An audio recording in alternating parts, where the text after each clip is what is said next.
Zdravo i dobrodošli na naš kanal. Danas ćemo vam pripremati jedno jelo koje je vrlo jednostavno za pripremu, brzo ide, jedina stvar je što se peče u rerni oko 2 sata. Ali dobro, stavite to u rernu pa radite nešto drugo. Tako da nadam se da će vam se dopasti. Uživajte! Prvo ćemo da očistimo povrće. Znači stavljate ono što imate. Ja ću staviti crni i beli luk, šargarepu i krompir.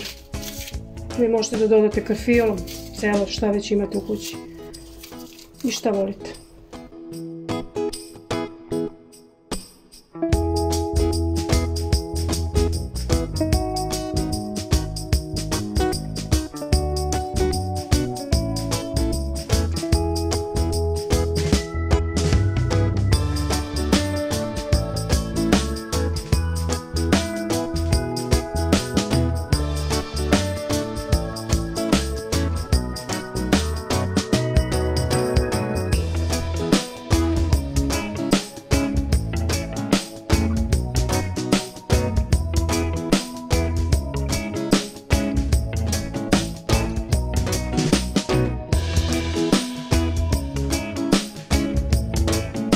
Svog ovog silnog povrća što ću očistiti, moje djeca jedu samo krompir.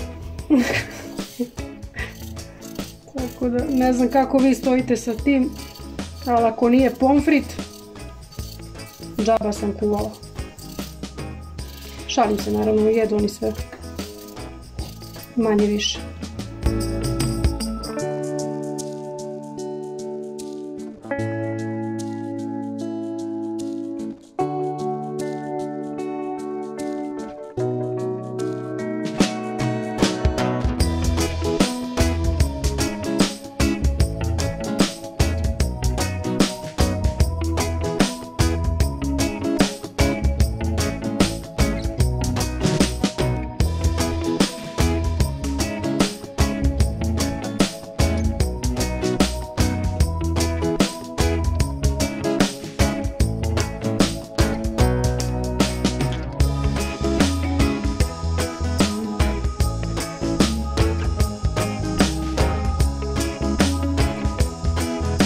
Mi najviše volimo piletinu, u stvari deca najviše voli piletinu, ja lično volim više svinjetinu i junetinu, ali ovom prilikom ćemo izaći njima u susret zato što su brojno nadmoćniji.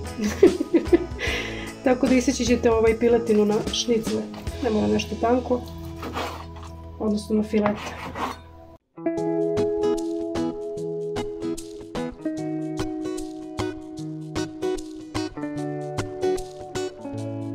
To bi bilo to što se tiče pripreme. Sad ćemo da pripremimo posudu u kojoj ćemo ovo božanstveno jelo da napravimo. Prvo što ćemo da uradimo je da dobro namažemo mašću sa svih strana u zemljanu posudu i poklopac također. I onda to ne morate više da dodajete ni ulje ni ništa.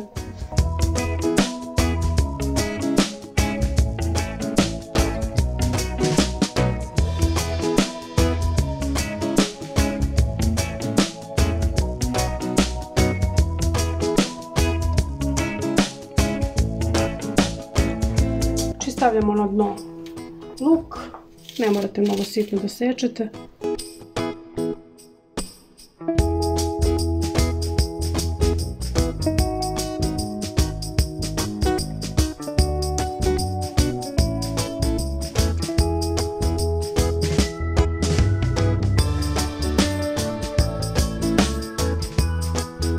Stavljamo krompir.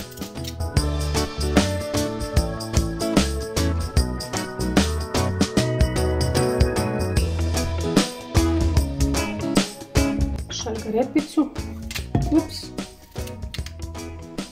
živahna neka šargarepa.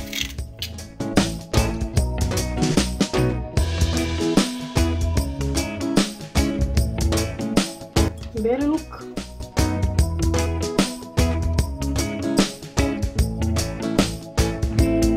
Sad ćemo malo to da začinimo. Ja ću stavljati samo vegetu, alevu papriku i biber u zrnu. I na kraju ću dodati lorberov list. Znači na svaki sloj otprilike po kaščica vegete i po kaščica ove paprike da ne preterate. lako je dosoliti posle. Sad ćemo stavljati piletinu.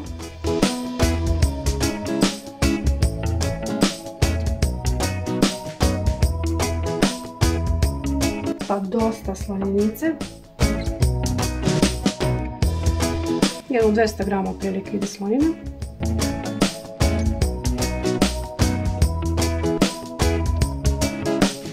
I tako i ponovo stavljamo drugi red.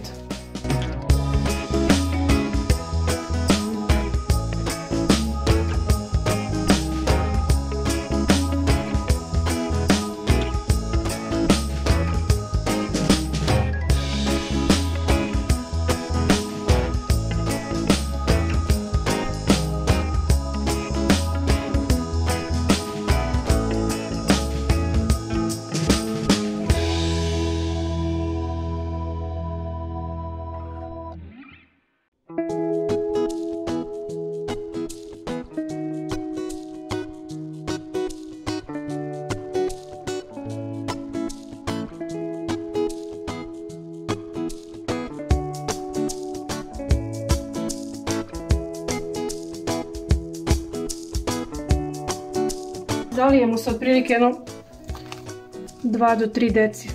Vidjet ćemo koliko stane vode.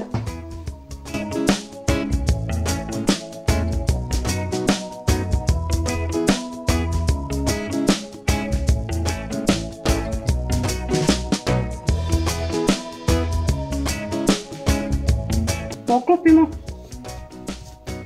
i stavimo u rernu otprilike 2 sata na 200 stepeni. I evo naš božanstveni ručak koji ne mogu da otklopim. Čekaj da uzmem i drugu. Je gotov. Jao, kako dobro izgleda. Baš dobro i odlično miriše. Mogu slobodno reći i da je zdrav ručak, pošto je stvarno samo povrće i meso, odnosno piletina. Ajde, slaninicu ćemo zanemariti. Nadam se da ste uživali kao i uvek, nadam se da ćete nas podržati i da ćete stvarno ovo pripremiti, nećete se pokrati. Uživajte i vidimo se sljedeće nedelje. Ćao!